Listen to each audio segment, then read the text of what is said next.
दूसरा शमूएल अध्याय 14। योआब की युक्ति और अबशालोम की वापसी। सरूयाह का पुत्र योआब ताड़ गया कि राजा का मन अबशालोम की ओर लगा है।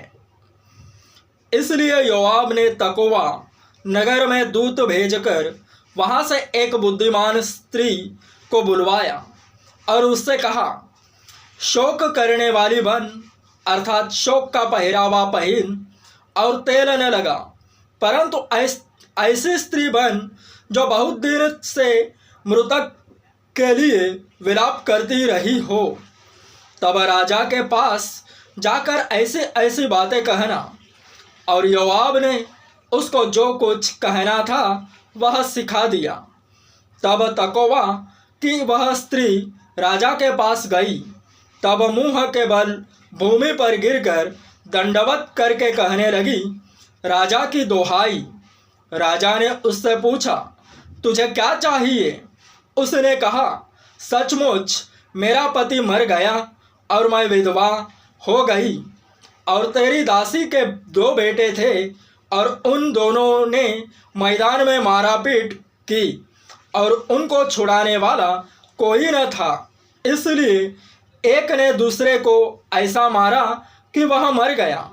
अब सुन, सारे कुल के लोग तेरी दासी के विरुद्ध उठकर यह कहते हैं, जिसने अपने भाई को घात किया उसको हमें सौंप दे कि उसके मारे हुए भाई के प्राण के बदले में उसको प्राणदंड दे। और इस तरह वे वारिस को भी नष्ट करेंगे।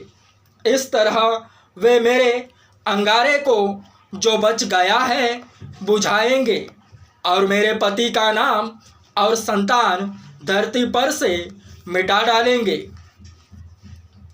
राजा ने स्त्री से कहा, अपने घर जा और मैं तेरे विषय आज्ञा दूंगा। तब तकोवा की उस स्त्री ने राजा से कहा, हे मेरे प्रभु, हे राजा, दोष मुझी को और मेरे पिता के घराने ही को लगे और राजा अपनी गद्दी समेत निर्दोष ठहरे। राजा ने कहा, जो कोई तुझसे कुछ बोले उसको मेरे पास ला, तब वह फिर तुझे छूने न पाएगा। उसने कहा, राजा अपने परमेश्वर यहोवा को स्मरण करे कि खून का पलटा लेने वाला और नाश करने न पाए और मेरे बेटे का नाश न होने पाए। उसने कहा, यहोवा के जीवन की शपथ, तेरे बेटे का एक बाल भी भूमि पर गिरने न पाएगा। तब स्त्री बोली, तेरी दासी अपने प्रभु राजा से एक बात कहने पाए।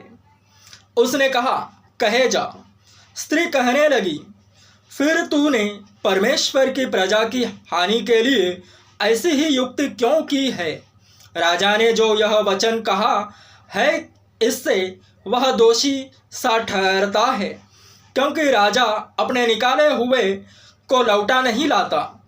हम को तो मरना ही है और हम भूमि पर गिरे हुए जल के समान ठहरेंगे, जो फिर उठाया नहीं जाता।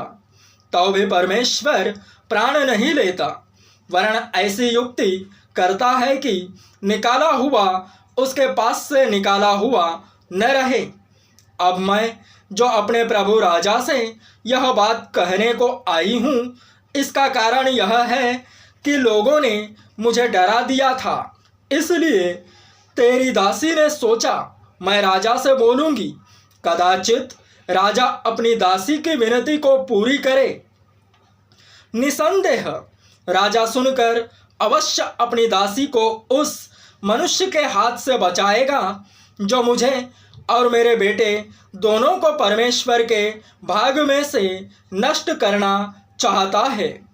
अतः तेरी दासी ने सोचा, मेरे प्रभु राजा के वचन से शांति मिले, क्योंकि मेरा प्रभु राजा परमेश्वर के किसी दूत के समान भले बुरे में भेद करता कर सकता है। इसलिए तेरा परमेश्वर यहोवा तेरे संग रहे। राजा ने उत्तर देकर उस स्त्री से कहा, जो बात मैं तुझसे पूछता हूँ उसे मुझसे न छिपा। स्त्री ने कहा, मेरा प्रभु राजा कहे जाए। राजा ने पूछा, इस बात में क्या योआब तेरा संगी है?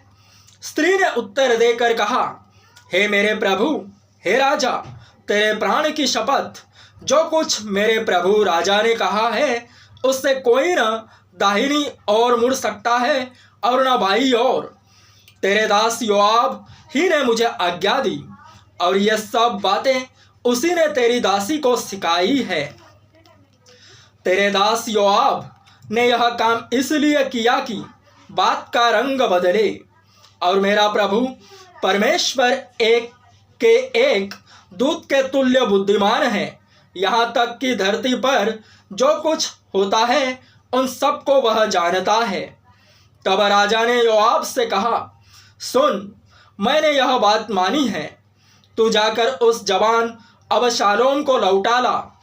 योआब ने भूमि पर मुंह के बल गिरकर दंडवत कर राजा को आशीर्वाद दिया और योआब कहने लगा, हे मेरे प्रभु, हे राजा, आज तेरा दास जान गया कि मुझ पर तेरे अनुग्रह की दृष्टि है, क्योंकि राजा ने अपने दास की विनती सुनी है।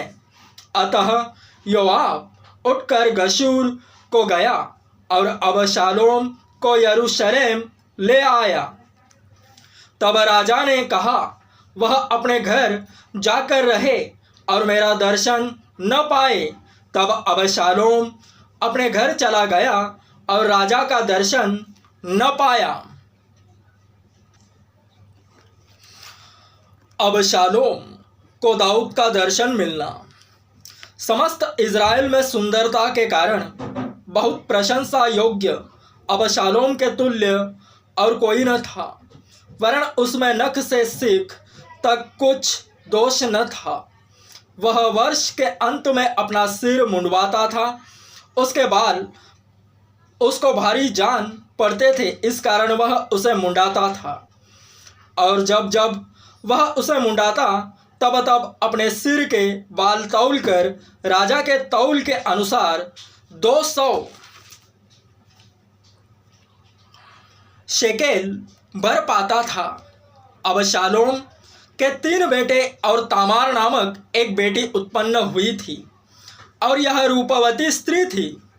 अतः अबशालोम राजा का दर्शन बिना पाए यरूशलेम में 2 वर्ष रहा।